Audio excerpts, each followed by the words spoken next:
dies in darkness. I've used that word, that phrase so many times over the years. It started with me, it was, I think, during Showore's incarceration. I spoke to the fact that talk is not cheap. A lot of people just open their gobs. They say, oh, he's just talking. Talk is cheap. Why not go to the street? Why not go and carry guns? Do this or do that.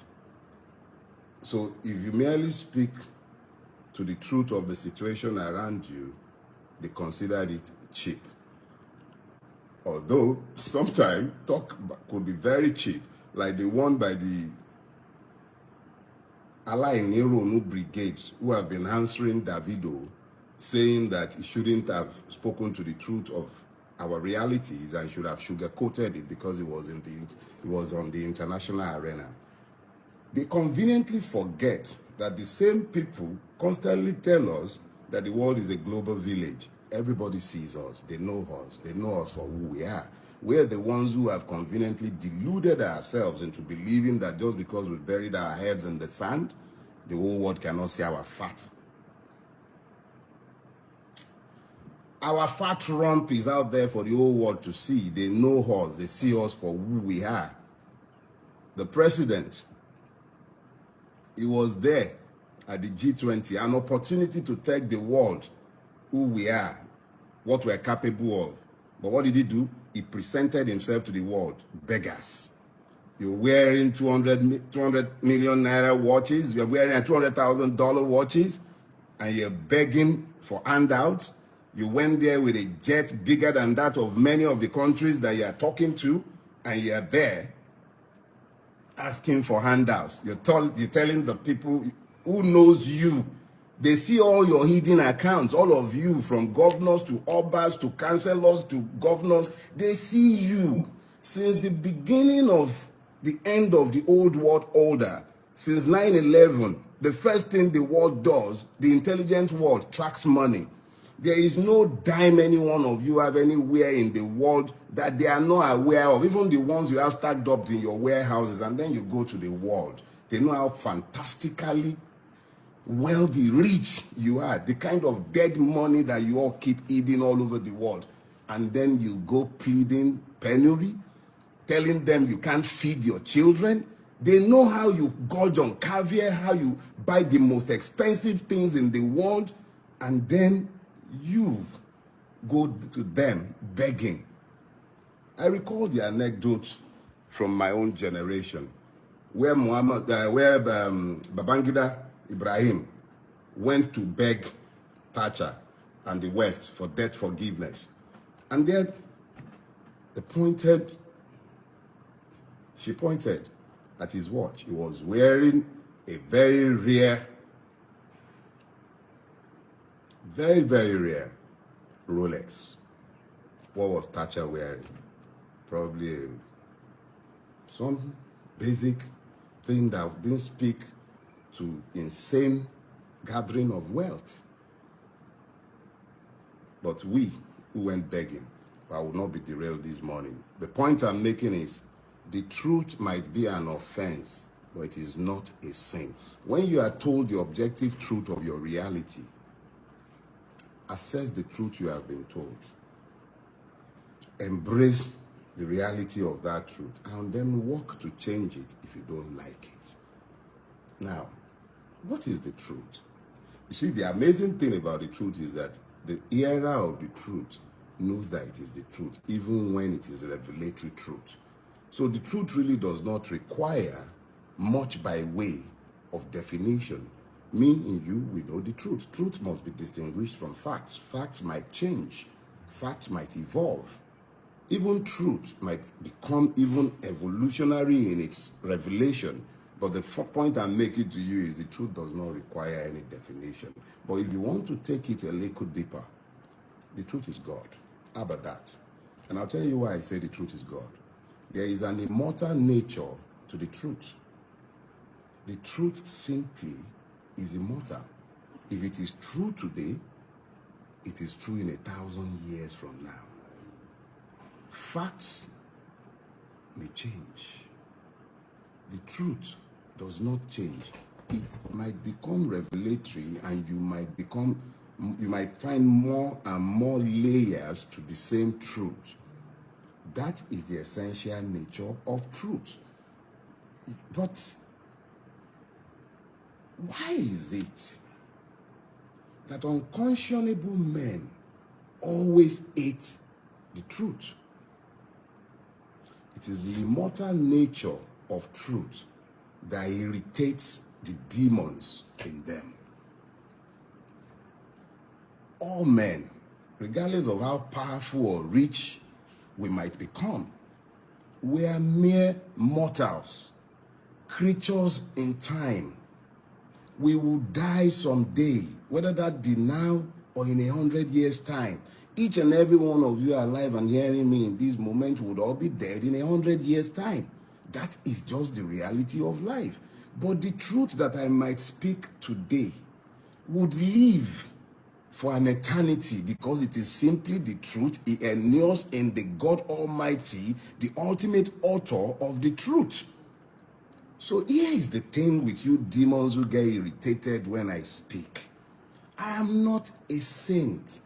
I am imperfect. I am completely given to my carnality like each and every one of you. But unfortunately for you, I have an incurable inability to see the truth that affects us as a people and find an inability to speak it. That's my offense. But the truth that I speak, they're not mine. They're simply the words that have been given to me to speak to you. Let me remind you, and I'll say this, I would explain this by giving you not an anecdote, but something that happened between myself and my PA. So I asked my PA, about I think a couple of years back, why do you struggle to repost my Facebook posts on the anniversary of those posts? And she went and said, but you've repeated them for years. I said, no, there is a reason why I do this. And I would explain the reason to each and every one of you today. Sometime, when you live in an environment as evil as the one that we have created in Nigeria, you have a duty to establish the truth. In establishing the truth, you repeat it. You say it repeatedly. In the face of the opposition to that truth, you continue to speak it. Now, if I told you something 8 years ago when I became active on Facebook, if I told you with absolute clarity that this was what you are doing and this is what would happen, and these things are happening in my lifetime and you're here to see it, and I keep saying these things to you over and over, and you continue to refuse to listen, I have a duty to stand as a witness against each and every one of the reprobates in high offices, in low offices, myself and my friend included. I have a duty to speak that truth, or I become as convicted as you all are in the evil that has overtaken us. So if the truth I speak irritates the demon in you, die. Because I ain't going to stop until I die. But you know what? Even long after I am dead, the truths I have spoken will live. Even when my bones have turned to dust, the truths I have been given to speak, they will live. So let me be clear about something. The truth does not die in darkness. The truth cannot be killed. Even when you kill the truth teller, let us be clear about something. You see, when you bury the truth, all that you will succeed in doing is to plant a seed. If you then make the error of offering martyrdom to the truth teller, what you guarantee is your own hands, each and every one of you. When the time comes He will speak to your evil. It's not time yet. But let me explain something to you about the nature of truth. The nature of truth is that you simply cannot kill it. I think it's the Washington Post has as its motto, democracy dies in darkness. If we were in a democracy, I'll be talking to you about democracy dying in darkness. But we're not in a democracy. We're not in a country ruled by law. We're not in a place where people understand the fact that if you do not build a rule-based society, no matter how much wealth you gather in vain. You gather in vain. The first condition of the human spirit is the demand for justice. Now, when we talk about justice, because what I'm currently going through, which I can tell you straight away, is coming from reactions to my latest book, which is centered on the judiciary. You see, the beautiful thing about the truth is this. It is sufficient, both as a sword and as a defense. And the amazing thing is that when you tell the truth, every time you tell the truth in the service of the God Almighty of all creation. Whether you're a Muslim, you're a Christian, whatever you choose to believe or not believe in, the reality is that when you tell the truth, you are walking in the services of God Almighty, and He will keep you, He will watch over you, He will protect you jealously. You hear that? He will protect you jealously. He will do it in manners that even you will know that He's the one that is doing it. So let me tell you this, my brothers and sisters. We all have duties to tell the truth in our own space. If we are to ever have a society worthy of His name, or a country that is fit for habitation, one that we can properly bequeath to our children, we have to be guided by the truth. Now, it's not always convenient. The talk is not cheap. The truth must be spoken, and you must always keep this in mind. Now, when you speak the truth, a whole lot of people will not be happy with you. Some will be unhappy simply because, your truth collides with their illusions. Some will be unhappy because the truth you speak does not fit into the narratives that they prefer. Some will be unhappy because the truth you speak brings light into a dark place. Because as the Surat Al-Nur will tell you, when you have light, ignorance disappears. Ignorance is a weapon in the hands of those who would keep you in bondage or oppressed. And ignorance brings darkness. Every time you have heard ignorance or chaos depicted spiritually, is almost always depicted as darkness. Now, when you have a society completely overtaken by evil, such as the one in which we live, what you find is that it's not just the lies they tell us that they are looking for us to embrace, but the illusions that they build with those lies, which create alternative realities in the minds of the victims, which I've explained severally as a process of stupefaction.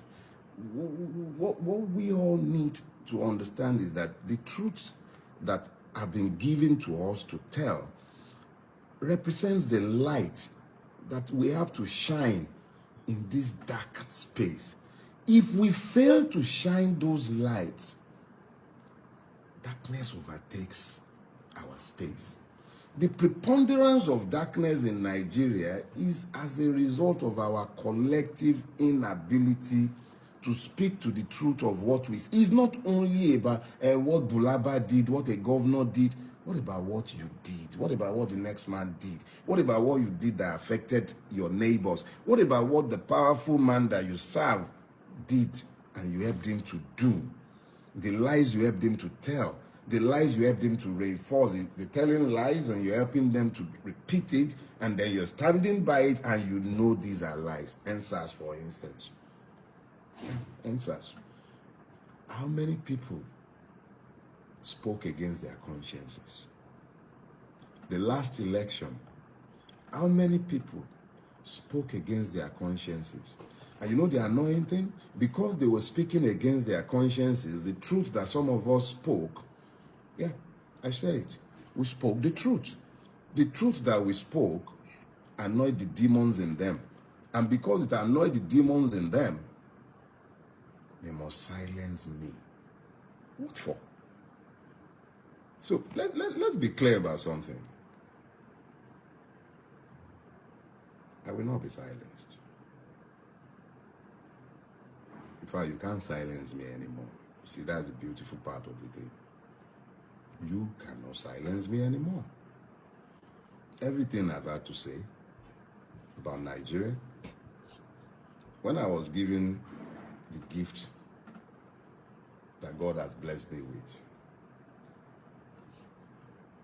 the moment it was given to me to start writing, and I took on the idea that I must start writing books, a decision was taken, an instruction, I must say. There were 3 books connected to Nigeria that I had to write. Everyone in my space, my wife, my editors, my PA, my friends, every one of them will tell you I was given 3 books to write. The first should have been the imperative of the Nigerian Revolution. But I also understood that writing that book without context would make it almost impossible for you to understand the nature of the evil forest that we have built as a collective. Myself and all of us included, we built this. It's not just Tinubu, it's not just Babangida, it's not Obasanjo, it's all of us. We all made this mess, and it will take all of us to fix this mess. So I wrote, Do Not Die in Their War. Do Not Die in Their War is meant to introduce you to Nigeria, tell you the truth that you all know, but that you all lie to yourselves and pretend are not there. So I told the tales of the rot, the reality of what we have built. It's an easy read. And a year after its publication, I made it available for free to all of you, for free download. Do Not Die in Their War. Go to my website, delefarotimi.com. Download it for free. It's meant to help you begin to prepare for what was to come, and that was the imperative of the Nigerian Revolution. I made it clear to you in the imperative of the Nigerian Revolution that the only way we can get out of the mess we are in is if we acted as a collective, have common grounds and common purpose, and then walk. Because you can't do this by carrying guns. You won't. The system is happy when you carry guns. Work together to become citizens. That is what I said in the imperative of the Nigerian Revolution. I further broke it down in that book. I said we will take the electoral part, and when the system inevitably refuses to honor our rights as citizens, we should take to the streets. The reasons why that was impossible in 2023 is obvious to all of us. We could not act together as one. Simple. So, we're back where we are. The third in that trilogy is the one that is causing the katakata for some people. They want to bamba. No problem. They are not bambaing with Dele Farotimi. It's not me. If you're looking at me and you think I'm the one you are fighting, you don't kolo. In fact, all your intelligence is stupidity of the highest order. You are not fighting Dele Farotimi. Who am I? Who am I? Just like my mentor, Chiba Adebanjo, once told Abacha, one bullet You don't need more than that, but God will give you do. And you and I know. Even your marabouts don't tell you. Now, I know they hear. You are not fighting Dele Farotimi. Are too small. Are too small. Are too small. Money I not get reach any one of you. I barely survive. And I thank God for his grace. I'm just a contented man. I'm not a wealthy man. I am blessed. But not be me on a the fight. You are fighting God. If you don't know it before, make I tell on her. God is tired of all of your madness. Do you hear that? You are not fighting me. I don't have a God complex. That's not what I'm telling you. If you are so stupid that you can't get it into your stupid heads, whether the ones with gray hairs or the ones that are bald-headed and stupid, you're not fighting me. It's not me. Who am I? Who you be? Who I be? What if it take fight you? The one that has been busy running kitty kata kata from a kitty up and down the place, you want to carry me to do what? You go chop me if you carry me. When you are done carrying me, what would you do? You eat me. But before you go even catch me, you say go try. Do you understand? When I am properly required by law, I shall be there. None of honor. Let me be clear. You've hounded some people and they've taken it to exile. I'm going nowhere. We'll stay here together. This is the land of my birth. I will run nowhere for any one of you. The truth is sufficient as a weapon and it is sufficient as a shield. That is God. So be clear. You're not fighting Dele Farotimi. The day I step out of line, I then employ lies in my advocacy, in my fight against your decadent system, then you have an edge. But I told you years ago, the truth is the only silver bullet by which the monster called Nigeria might be killed. Let me be clear. I will never employ lies against you. I will never ever do anything for self-aggrandizement in my fight against you, but I will defeat you. In fact, you have been defeated, each and every one of you. The truth is the one thing that you can never ever defeat. Go watch Leonidas and 300 again. You know why they could not defeat Leonidas until treachery came? It was a narrow pass. Every time you argue against the truth, you lose. And for the traitors, those who come into the public space and speak as saints, pretending to champion the people's cause, even when you have betrayed their trust. I see you, and I know you. I know your role. Yeah, I know your roles in this, but you are already defeated. Keep that in mind. And know one thing as well. As sure as God liveth, you will also receive your judgment for what you have done with this conspiracy. Now, I am constrained. I will not speak to certain things today. I am constrained. But in due course, a lot of you will understand better. Let me suffice to say that the truth does not die in darkness. The truth cannot even be covered. The truth cannot be covered. You cover it, it blots out. Truth does not die in darkness. It might be covered for a season. And then, remember what Chief Awolowo said, and I think he was paraphrasing someone as well. After the darkest night comes the glorious dawn. That glorious dawn is the truth. The dawning of the truth. But you know something?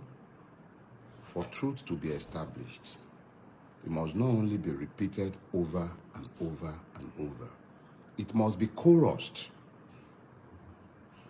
If I'm speaking and I'm the lone voice in a wilderness, hear that? Lone voice in the wilderness. I must be mad. And you all must be crazy if you leave a man to stay in the wilderness speaking to himself. You must take up the chorus. The truth is useless if it is not chorused. The truth is useless if I do not hear it echoed by those with whom I live in my age. If you are not echoing the truth, then it stands in testimony as witness against you.